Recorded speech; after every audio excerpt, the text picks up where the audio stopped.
Ketua Majelis Ulama Islam MUI Provinsi Bali mengajak umat Islam menggunakan hak pilih mereka dalam pemilu 17 April 2019 mendatang. Dengan kata lain, umat Islam diharapkan tidak golput sebagai bentuk dukungan terhadap proses demokrasi yang baik di Indonesia. Tensi politik menjelang hari pencoblosan pemilu serentak 17 April 2019 mendatang semakin panas, bahkan sudah pada level sensitif. Menyikapi hal tersebut, Semeton Bali Cinta Pemilu Damai menyerukan sejumlah tokoh turut ambil bagian untuk mendinginkan suasana. Tujuannya agar perbedaan pilihan tidak memicu gesekan di tingkat akar rumput alias lapisan masyarakat terbawah. Menyikapi hal itu, Ketua Majelis Ulama Indonesia Provinsi Bali, Haji Muhammad Taufik A.S. Adi mengajak dan menyerukan masyarakat khususnya umat Islam menyalurkan aspirasi politiknya sesuai hati nurani tanpa paksaan dari pihak manapun.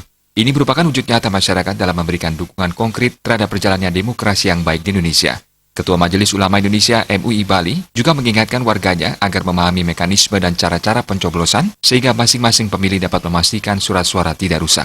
Pemilu 2019 ini berbeda dari pemilu sebelumnya. Pemilu presiden menjadi satu dengan pemilu legislatif sehingga dalam pemilu kali ini masing-masing pemilih menerima 5 surat suara, yakni surat suara untuk Pilpres, calon DPR RI, caleg DPR Provinsi, caleg DPRD Kabupaten Kota, dan calon anggota DPD RI.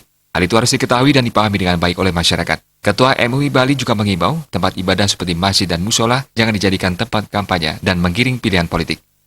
Di dalam rangka menjelang pemilu ini, kami harapkan kepada umat dan kepada masyarakat pada umumnya, satu, mempergunakan hak dengan sebaik-baiknya, sehingga kita tidak akan menyesal di kemudian hari karena kita sudah menunaikan tugas kita untuk memilih pemimpin dan memilih wakil-wakil kita yang kita anggap dipercaya untuk menjadi wakil rakyat di lembaga-lembaga parlemen itu.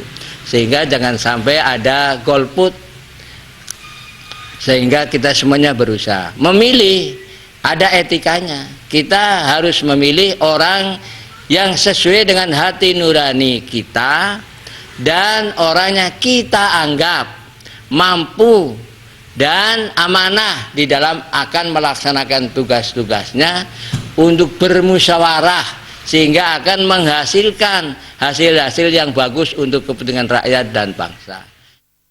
HM Taufik A.S. Adi juga menyampaikan pemilu merupakan hasil musyawarah konsensus bersama untuk bisa memilih pemimpin terbaik dan terpercaya memimpin bangsa. Untuk itu pemilih diajak menggunakan hak pilih dan memastikan surat suara tidak rusak. Jangan sampai golput memenangkan demokrasi karena pilihan masyarakat menentukan nasib bangsa di masa yang akan datang. Memilih calon presiden dan wakil rakyat tentu punya tujuan mulia sehingga disayangkan jika hak pilih menjadi sia-sia. Musola adalah tempat beribadah, bukan tempat menyebar fitnah, menebar berita bohong, kebencian dan menjelek-jelekan pemerintah dan pemimpin atau kepala negara. Masyarakat diajak menyukseskan pemilu dengan membangun persaudaraan dan persatuan Indonesia. Suparyana, Bali TV.